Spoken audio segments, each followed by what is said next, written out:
So you started an aquarium and for a while things were great. Your fish were happy, the water was clear, life was good.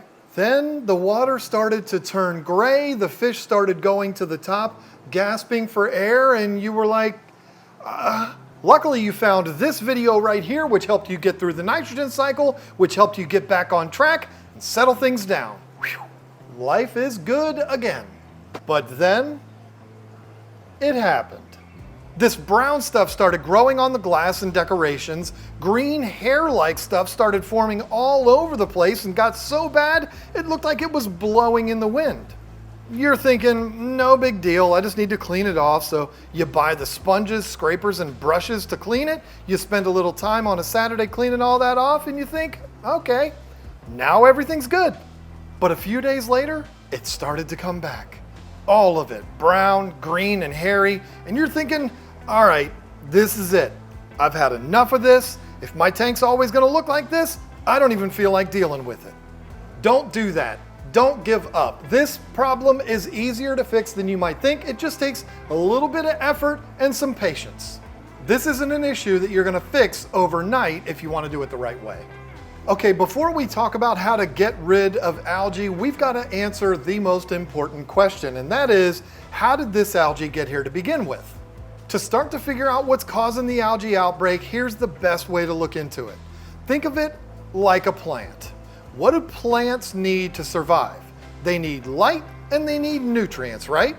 Well, these are the exact same things that algae needs to grow. So if you have algae in your tank, this means that the conditions are perfect for algae to grow. Otherwise it wouldn't grow. Let's break down each individual thing and dial it in so that we can prevent algae from growing in the future.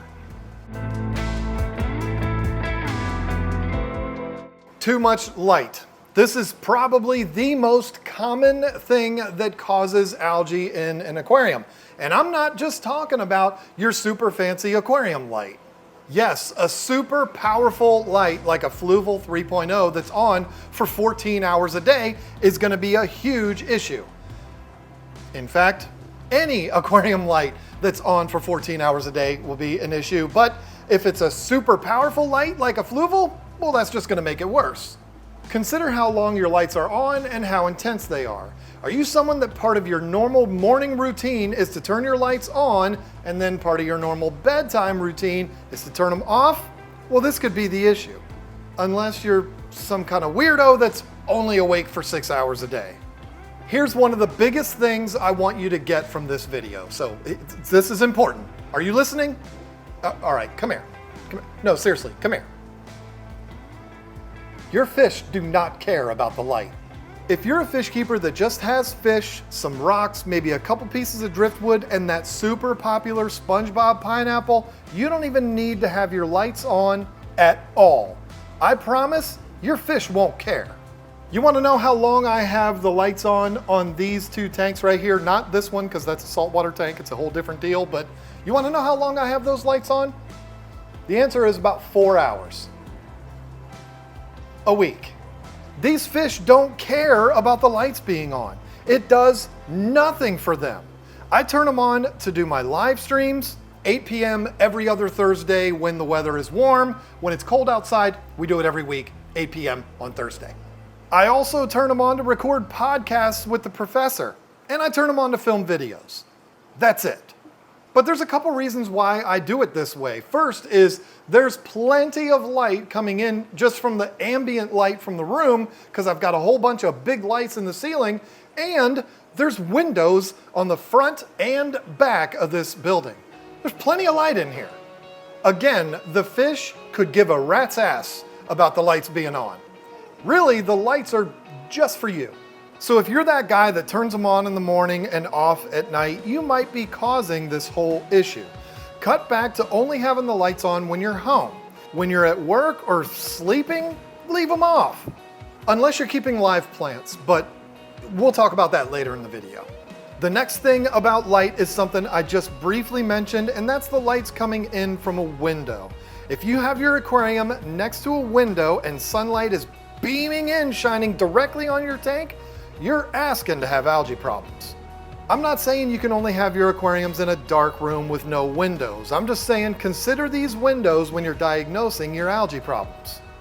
And if you have a lot of light coming in from those windows, that's all the more reason not to have your aquarium lights on all day.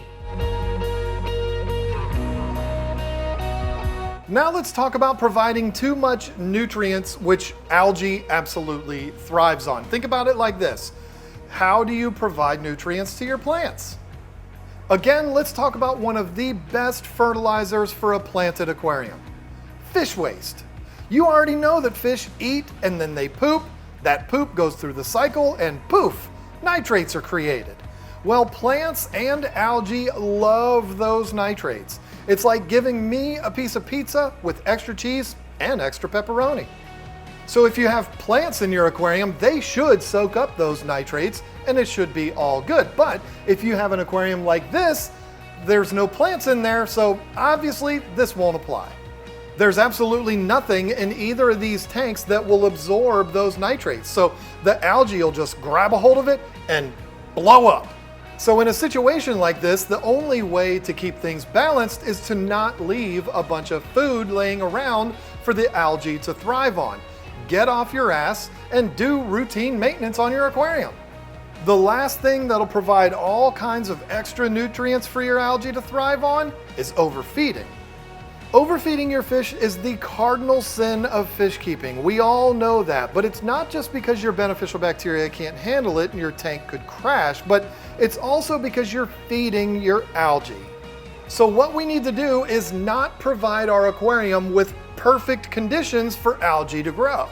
Don't leave your lights on too long. If you have a huge algae issue and you don't have any live plants, turn your lights off and leave them off for a while just till you get algae under control. Once it's gone, you can then start to play around with how many hours the lights can be on before it causes a problem. Like I said, start off with only having them on when you're home. Why do you have them on when you're at work anyway? If you have a planted tank, I would invest in a timer. They're not very expensive and they'll make this so much easier for you. I'd start with 6 hours a day the timer turns them on. Maybe a little before you get home from work and then they turn off around bedtime. If your plants start to melt a little and you're afraid they're not getting enough light, switch it to 8 hours. I have like 3,000 plants in my barn that we sell on our website, and I have all the lights on a timer. Guess how long they're on? 8 hours a day, 9 to 5. All hail Dolly Parton.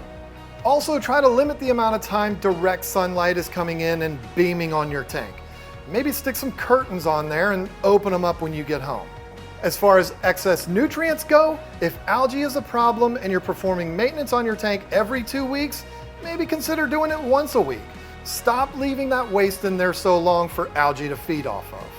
Also, cut back on the amount of food you're giving to your fish. Go back to the rule of only putting enough food in there that your fish can consume in a minute or less. Did you notice I haven't said anything in this video about chemicals that kill algae? Well, here's why. Those chemicals work.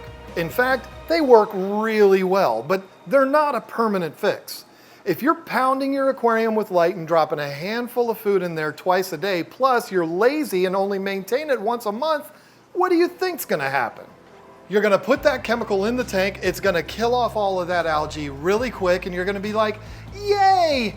But you're gonna continue to be lazy, you're gonna continue to pummel that aquarium with light, and before you know it, it's all gonna come back. And then you're gonna be like, I mean, listen, if you've got some friends coming over tomorrow and you're too busy being lazy to clean it up, those chemicals do a great job making it look good for your friends. But if you don't correct the problem, it's just gonna keep coming back.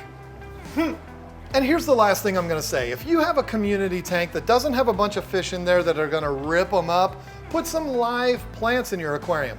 They'll help to combat that algae and they'll keep the water healthier for your fish. Your tank will look better and it'll be healthier because the plants will not only help combat algae, but they'll also keep the water healthier for your fish because they're removing nitrates. And I know the perfect place you can get them. Check out our website, keepfishkeeping.com, where you can order all the plants you'll ever need, and Lisa and I will ship them right out to you. Thank you so much for watching. I hope this has helped you out with your algae problem, and I look forward to seeing you again next week. See you.